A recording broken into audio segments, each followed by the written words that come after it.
Det är Tutt som äter och försöker, jag vet inte vad. Fetter. Oj! Hon balanserar upp den där själv. Du håller på, Tutt.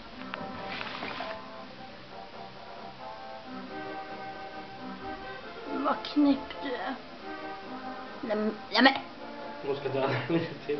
Nej, jag undrar om hon inte har fastnat med tänderna eller något. Vad gör du, Tuttan? Filmar. Mm.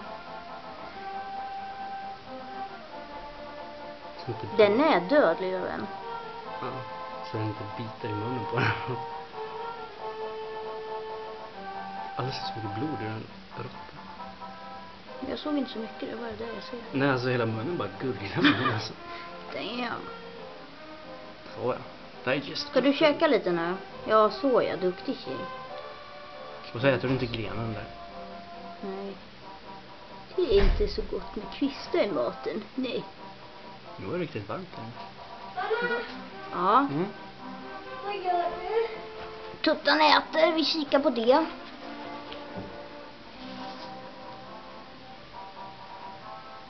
Är hon inne? Tutt? Ja. Hon är ju här.